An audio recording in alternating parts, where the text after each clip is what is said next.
Ассаламу алейкум ва рахматуллахи ва баракатух. Урматтуу мусулман бир туугандар, алдыбызда орозо айт намазы жакындап калды. Андыктан бул улуу айт күнү Аллахка кылынуучу ибадатты айт намазын окууну туура тартипте аткаруу үчүн анын тартиптерин айтууну жана көргөзүп берүүнү туура көрдүк. Андыктан орозо айт намазын окуучу адам эң алгач ниет кылуусу керек. Ниет кылганда имамга уюуну ниет кылуу зарыл. Мисалы катары, орозо айт намазын окууга ниет кылдым, ушул имамга уюдум Аллахтын ыраазылыгы үчүн деп ниет кылгандан соң имамдын такбирин күтүп турабыз. Имам такбир тахрима, намазды баштоо такбирин айтканда, Аллаху акбар деп айткандан соң биз дагы дароо уюучулар артынан Аллаху акбар деп кулак кагабыз.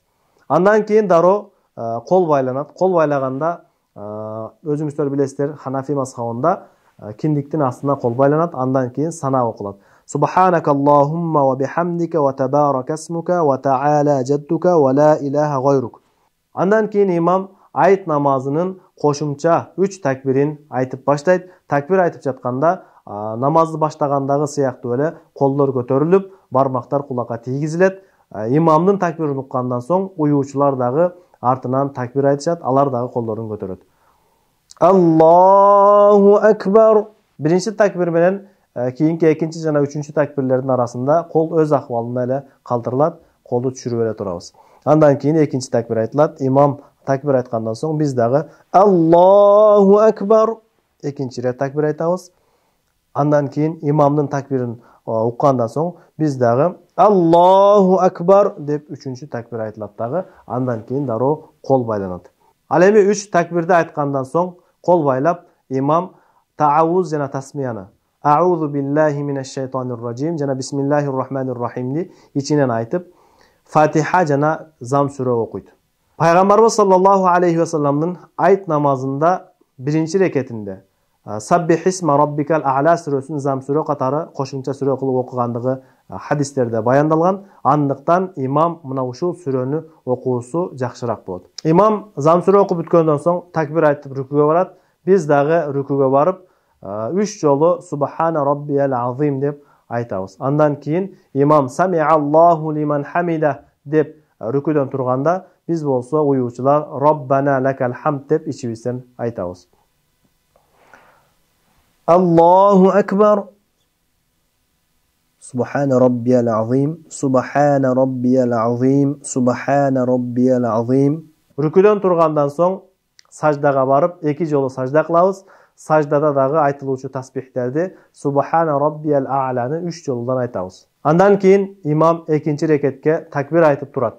Биз дагы уюучулар артынан такбир айтып экинчи рекетке турабыз. Мына ушул учурда имам Бисмиллахир рахманир рахимди ичинен окуп, андан кийин сыртынан жахра биринчи рекеттеги сыяктуу эле Фатиха сүрөсүн окуйт. Имам Фатиха сүрөсүн окуп бүткөндөн соң имам дагы уюучулар дагы ичинен амин деп айтабыз.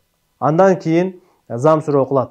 Пайгамбарыбыз саллаллаху алейхи ва салламдын хадистеринде пайгамбарыбыз айт намазынын экинчи рекетине Гашия сүрөсү окугандыгы тууралуу баяндалган. Андыктан Гашия сүрөсүн окуу жакшыраак болот.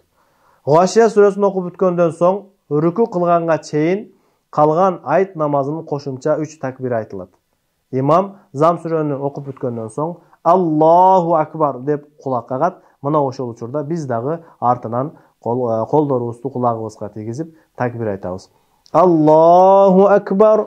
Экинчи рекеттин такбирлерин айтып жатканда дагы колдор өз абалында калтырылат. Андан кийин имамдын такбирин уккан соң артынан биз дагы такбир айтабыз. Аллаху акбар.